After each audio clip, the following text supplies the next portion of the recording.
Hey guys, welcome back on my YouTube channel. This is me, Dr. Sadaf Amreen, currently pursuing MD in Pathology. आज की इस video के अंदर हम बात करेंगे एंड्रोजन इनसेंसिटिविटी सिंड्रोम, जिसे बोला जाता है testicular feminisation syndrome. So what is androgen insensitivity syndrome? It is a genetic condition where affected people have males chromosome यानी XY and male gonads with complete और partial feminisation of the external genital. यानी कि एक genetic condition होती है जिसके अंदर जिन affected people जो होते हैं, जिन लोगों के अंदर एंड्रोजन इनसेंसिटिविटी सिंड्रोम हो जाती है, उनके अंदर क्रोमोसोम कैसे होते हैं? मेल क्रोमोसोम होते हैं यानी XY होते हैं, और गॉनेट्स कैसे होते हैं? वो भी मेल होते हैं, जबकि विद कंप्लीट और पार्शियल फेमिनाइजेशन होता है एक्सटर्नल जेनाइटेलिया. यानी जिसके अंदर एक्सटर्नल जेनाइटेलिया होता है या तो वो कम्प्लीटली होता है या फिर पार्शियल तौर पर कैसा होता है? एक्सटर्नल जेनाइटेलिया हमारा कैसा होता है? फीमेल टाइप का होता है. An inherited X link recessive disease. ये क्या है? एक्स लिंक रेसेसिव डिजीज है with a mutation in the androgen receptor. इसके अंदर क्या होता है? म्यूटेशन हो जाता है एंड्रोजन रिसेप्टर, जिसकी वजह से क्या होता है? YX क्रोमोसोम फंक्शनल होता है, और जबकि X क्रोमोसोम जो होता है कैसा हो जाता है? हमारा एबनॉर्मल होता है. यानी हमारा Y जो होता है सेक्स क्रोमोसोम वो तो फंक्शनल होता है, और जो X क्रोमोसोम होता है वो कैसा हो जाता है? उसके अंदर हो जाती है एबनॉर्मलिटी. रिसेप्टेड जीन जो होता है प्रेजेंट होता है कहाँ पर? जो X क्रोमोसोम होता है उसकी लॉन्ग आर्म पे जो होता है प्रेजेंट होता है, किस तरीके से? XQ के फॉर्म में. अब बात करते हैं हम इसके अंदर टाइप्स की. एंड्रोजन इनसेंसिटिविटी सिंड्रोम जो होती है उसकी टाइप्स कितनी होती हैं? एंड्रोजन इनसेंसिटिविटी सिंड्रोम की 3 टाइप होती हैं. सबसे पहले हम बात करते हैं completely insensitive to autosomal recessive gene. यानी कि इन पेशेंट के अंदर कैसा होता है? जो एक्सटर्नल जेनाइटेलिया होता है वो हमारा फीमेल टाइप का होता है, तबकि इंटरनल जो होते हैं फीमेल जो होता है इंटरनल ऑर्गन वो इसके अंदर एब्सेंट होते हैं. उसके बाद हम बात करते हैं पार्शियली सेंसिटिव वेरिंग डिग्री. इसके अंदर जो होता है एक्सटर्नल जेनाइटेलिया अपीयरेंस कैसा होता है? ऑन एन स्पेक्ट्रम होता है, यानी फिनोटाइपिक फीमेल होती हैं with mild virilisation to phenotypic male and with under virilisation of and gynaecomastia और इनफर्टिलिटी. यानी इसके अंदर जो होता है एक्सटर्नल जेनाइटेलिया देखने को कैसा मिलता है? फिनोटाइपिकली वुमेन होता है, साथ में क्या होता है? थोड़ा वायरलाइजेशन होता है to phenotypic male and under virilisation होता है गायनेकोमैस्टिया और इनफर्टिलिटी. तीसरी वैरायटी होती है इसके अंदर माइल्डली सेंसिटिव होती है, जो कि रेयर होती है. इसमें क्या होता है? इम्पेयर्ड हो जाता है, स्पर्म का डेवलपमेंट नहीं होता, या फिर होता है इम्पेयर्ड जो होता है मैस्कुलिनाइजेशन, मेल कैरेक्टर जो होता है उसके अंदर क्या होता है? इम्पेयर्ड होते हैं. उसके बाद हम बात करते हैं एटियोलॉजी की, यानी कि एंड्रोजन इनसेंसिटिविटी सिंड्रोम जो हो रही है उसकी कॉजेस क्या होते हैं? इसके कॉज ये होता है इसके अंदर क्या होता है? पेरिफेरल रिसेप्टर जो होते हैं फॉर टेस्टोस्टेरोन के अंदर क्या होते हैं? वो क्या होते हैं? एब्सेंट हो जाते हैं या तो बहुत ज़्यादा स्कैंटी होते हैं. यानी जो टेस्टोस्टेरोन के रिसेप्टर नॉर्मली मेल के अंदर प्रेजेंट होते हैं वो तो या तो इसके अंदर एब्सेंट होते हैं या बहुत ज़्यादा स्कैंटी होते हैं. They fail to respond to testosterone, या फिर होता है ऐसा है कि ये टेस्टोस्टेरोन को रेस्पॉन्ड करना बंद कर देते हैं. इम्पेयर्ड एंड्रोजन इनसेंसिटिविटी सिंड्रोम में क्या होता है? फ्यू रिसेप्टर रेस्पॉन्ड करते हैं टू टेस्टोस्टेरोन, यानी कुछ ही रिसेप्टर ऐसे होते हैं जो रेस्पॉन्ड करते हैं टेस्टोस्टेरोन के. उसके बाद इसके अंदर जो एक्सटर्नल जेनाइटेलिया होता है वो हमारा कैसा होता है? उसके बाद इसके अंदर जो हमारा एक्सटर्नल जेनाइटेलिया होता है वो हमारा कैसा हो जाता है? फीमेल फिनोटाइप के जैसा हो जाता है. इसके अंदर क्रोमोसोम हमारे कितने होते हैं? XY होते हैं. आपसे अगर पूछा जाए सवाल कि एंड्रोजन इनसेंसिटिविटी सिंड्रोम के अंदर एक्सटर्नल जेनाइटेलिया कैसा होता है, तो आपका जवाब होगा फीमेल फिनोटाइप. उसके बाद आती है बात क्लिनिकल फीचर्स की, यानी इसके अंदर क्या क्या क्लिनिकल फीचर देखने को मिलते हैं. पेशेंट क्या होता है इसके अंदर? इंडिविजुअलिटीज टिपिकली फेमिनिन होते हैं और टॉल होते हैं. उसके अंदर एक्सटर्नल जेनाइटेलिया कैसा होता है? फीमेल की जैसा होता है, यानी कि होते मेल हैं, XY हैं क्योंकि इसके अंदर, लेकिन जो एक्सटर्नल जेनाइटेलिया होता है इसके अंदर कैसा होता है? फीमेल टाइप का होता है. ब्रेस्ट डेवलपमेंट इसके अंदर एडुकेट होता है, नॉर्मल होता है. निपल्स क्या होते हैं इसके अंदर? बहुत ज़्यादा स्मॉल होते हैं विद पेल एरुला. एरुला का कलर कैसा होता है इसके अंदर? बहुत ज़्यादा पेल होता है, जबकि नॉर्मली कैसा होता है? डार्क ब्राउन कलर का होता है. उसके बाद प्यूबिक और एक्सिलरी हेयर बहुत ज़्यादा स्कैंटी होते हैं और एब्सेंट होते हैं. इसके अंदर प्यूबिक और एक्सिलरी हेयर कैसे होते हैं? बहुत स्कैंटी होते हैं और एब्सेंट होते हैं. अगर आपसे सवाल पूछा जाए कि एंड्रोजन इनसेंसिटिविटी सिंड्रोम के अंदर प्यूबिक और एक्सिलरी हेयर कैसे होते हैं, तो आपका जवाब होगा स्कैंटी और एब्सेंट होते हैं. इसके अंदर प्राइमरी एमेनोरिया देखने को मिलता है पेशेंट के अंदर, और इनफर्टिलिटी देखने को मिलता है. वजाइना इसके अंदर बहुत ज़्यादा शॉर्ट होता है और ब्लाइंड होता है. उसके बाद क्या होता है इसके अंदर? जब पार्शियल एंड्रोजन इनसेंसिटिविटी सिंड्रोम होती है किसी को, तो उसके अंदर क्या होता है? Signs of virilisation in a girl with primary amenorrhoea देखने को मिलते हैं. Lack of virilisation in a body. Gonad क्या होते हैं? टेस्टिस कहाँ पे होते हैं? इन द लेबिया के अंदर होते हैं, या फिर इंग्वाइनल कैनाल के अंदर होते हैं, या फिर इंट्रा एब्डोमिनल होते हैं. इसके अंदर क्या होता है? माल डेवलप टेस्टिस होती हैं. अब इस पेशेंट के अंदर किसी को अगर एंड्रोजन सेंसिटिविटी सिंड्रोम है तो उसको हम डायग्नोस कैसे करेंगे? डायग्नोस कैसे करेंगे? इसके अंदर condition is not revealed until puberty, यानी कि जब तक डायग्नोसिस ऐसे करेंगे इसकी, यानी कि अब तक पेशेंट प्यूबर्टी पे नहीं पहुंचता तो ये कंडीशन रिवील नहीं होती, हमें पता नहीं चल पाता कि पेशेंट को एंड्रोजन इनसेंसिटिविटी सिंड्रोम है. उसके अंदर क्या होता है? इस तरीके के जो पेशेंट होते हैं उनके अंदर फैमिली हिस्ट्री पॉजिटिव होती है, यानी कि इस तरीके के जो पेशेंट होते हैं जिनका एंड्रोजन सेंसिटिविटी सिंड्रोम होता है, क्या होता है? उनके अंदर फैमिली हिस्ट्री पॉजिटिव मिलती है, यानी कि इनकी जो फैमिली होती है उसके अंदर भी किसी ना किसी को ये सिंड्रोम रही होती है, इस वजह से इन लोगों को भी होती है. उसके बाद जो चाइल्डहुड एंग्वाइनल हर्निया होता है डिस्कवर करते हैं टेस्टिस।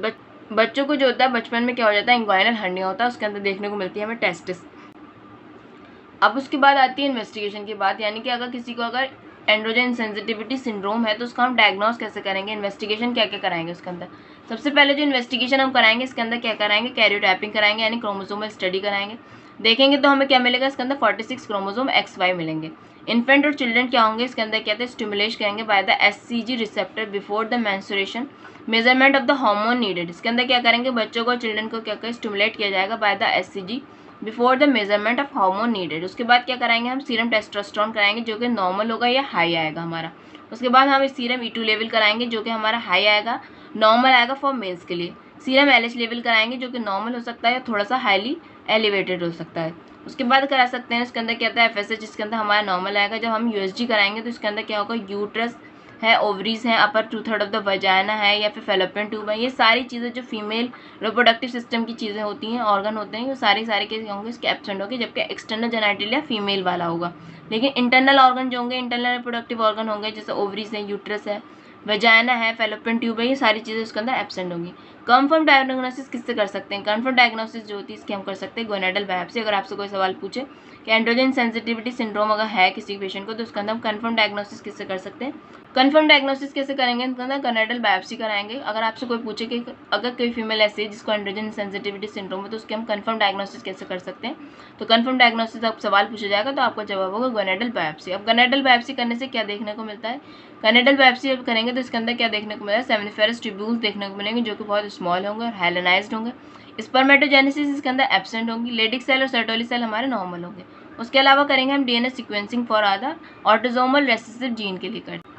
अब बात करते हैं इसकी मैनेजमेंट की। मैनेजमेंट में हम क्या करेंगे, इसके अंदर मेडिकल केयर करेंगे। मेडिकल केयर में क्या करते हैं, हार्मोनल रिप्लेसमेंट थेरेपी देते हैं। जो पेशेंट जो होते हैं विद कंप्लीट एंड्रोजन सेंसिटिविटी होती है जिनके अंदर, उनके अंदर क्या दिया जाएगा, एस्ट्रोजन रिप्लेसमेंट दिया जाता है। प्रोजेस्टेरोन इसलिए नहीं देते क्योंकि उनके अंदर क्या है, यूट्रस नहीं है, तो इसलिए उनके अंदर प्रोजेस्टेरोन देने की जरूरत नहीं है। और पेशेंट जो इनके अंदर इनकम्प्लीट एंड्रोजन सेंसिटिविटी है तो उनके अंदर क्या देंगे, विद मेल जेंडर आइडेंटिटी है तो टेस्टोस्टेरोन देंगे या फिर डिहाइड्रो टेस्टोस्टेरोन देंगे। फिर फीमेल जेंडर आइडेंटिटी अगर है उनके अंदर तो उसके अंदर दिया जाएगा एस्ट्रोजन।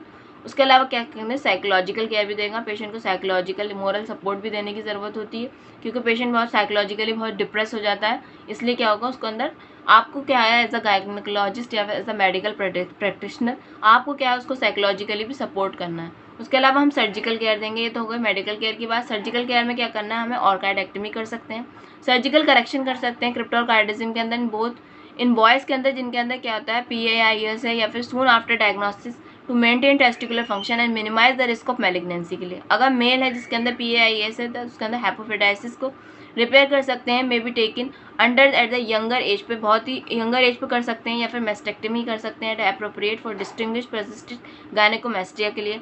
या फीमेल जिनके अंदर जो होता है PAIS है जिनके अंदर सम डिग्री ऑफ मैस्कुलिनाइजेशन है of the genital area at birth, तो उनके अंदर कॉस्मेटिक रिकन्स्ट्रक्टिव सर्जरी की जा सकती है।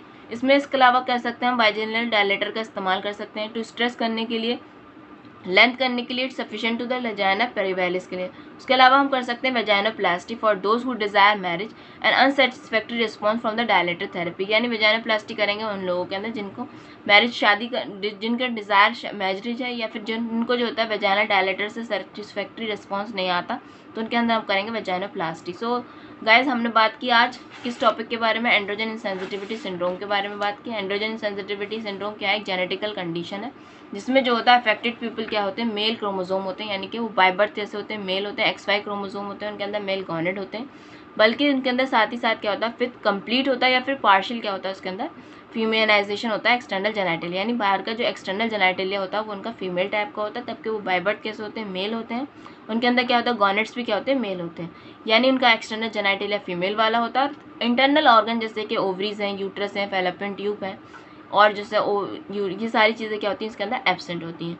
इसके अंदर जो होता है हमारा जो वाई क्रोमोसोम होता है वो नॉर्मल होता है और एबनॉर्मल जो होता है कौन होता है, एक्स क्रोमोसोम होता है। एक्स जो रिसेप्टर जीन जो होता है वो हमारा कहाँ प्रेजेंट होता है, एक्स क्रोमोसोम पर प्रेजेंट होता है। उसके बारे में हमने बात की कि इसके अंदर एक्सटर्नल जेनाइटेलिया कैसा होगा, हमारा एक्सटर्नल जेनाइटेलिया फीमेल फिनोटाइप के जैसा होगा। फिर उसके बाद हमने बात की थी कि क्लिनिकल फीचर्स कैसे होंगे इसके अंदर। क्लिनिकल फीचर्स में हमने बात की थी कि इसके अंदर ज़्यादातर जो पेशेंट होते हैं फेमिनाइन होते हैं और टॉल होते हैं। ब्रेस्ट डेवलपमेंट इसके अंदर एडिक्वेट होता है, निपल इसमें बहुत ज़्यादा स्मॉल होते हैं और एरोला कैसा होता है, पेल होता है। इसके अंदर प्यूबिक और एक्सिलरी हेयर के बारे में बात की थी, बहुत ज़्यादा स्कैंटी होते हैं, एब्सेंट होते हैं। एक्सटर्नल जेनिटलिया कैसा लगता है, इसके अंदर फीमेल टाइप का लगता है। उसके बाद क्या होता है, इसके अंदर गॉनेट्स प्रेजेंट होते हैं, कहाँ पे, लेबिया के अंदर होते हैं, या इंग्वाइनल कैनाल में हो सकते हैं, या फिर इंट्रा एब्डोमिनल हो सकते हैं। डायग्नोसिस की बात की थी कि इसके अंदर क्या होता है, हम डायग्नोस नहीं कर सकते जब तक कि पेशेंट क्या होता है, प्यूबर्टी में एंटर नहीं करता। ज़्यादातर पेशेंट के अंदर देखने को मिलता है कि फैमिली हिस्ट्री पॉजिटिव होती है। उसके बाद क्या होता है, चाइल्डहुड इंग्वाइनल हर्निया देखने को मिलता है इसके अंदर, कि उसके अंदर क्या होता है, टेस्टिस प्रेजेंट होती हैं। इसके अंदर इन्वेस्टिगेशन की क्या बात की, इन्वेस्टिगेशन में क्या कराना है, हमें कैरियोटाइपिंग कराएंगे। उसके बाद क्या कराएंगे, पेशेंट के अंदर एससीजी का क्या स्टिमुलेशन कराएंगे बिफोर द हार्मोन जो होता है इसकी ज़रूरत पड़े। इसके अंदर जितने भी टेस्टोस्टेरोन है, E2 लेवल है, LH है, FSH, सारे क्या होता है, हमारे नॉर्मल आते हैं। कंफर्म डायग्नोसिस के लिए हमें क्या कराना है, इसके अंदर गोनेडल बायोप्सी कराना है। ट्रीटमेंट के लिए हमारे पास 2 ऑप्शन है, या तो हम मेडिकल केयर कर सकते हैं, इसके अंदर मेडिकल ट्रीटमेंट कर सकते हैं, या फिर सर्जिकल ट्रीटमेंट। मेडिकल ट्रीटमेंट में क्या कर सकते हैं, हम इसके अंदर हार्मोनल रिप्लेसमेंट थेरेपी दे सकते हैं और साइकोलॉजिकल केयर कर सकते हैं पेशेंट की। सर्जिकल में क्या कर सकते हैं, ऑर्काइडेक्टोमी कर सकते हैं, डायलेटर का इस्तेमाल कर सकते हैं, वजाइनोप्लास्टी कर सकते हैं। So guys, this is all about today's video and I hope you like the video. If you like, please hit like button and share with your friend. If you have any query just feel free to comment below in the comment section. फिर मिलते हैं आपसे next video के अंदर, जब तक के लिए thank you so much for watching my video and supporting me. Thank you so much.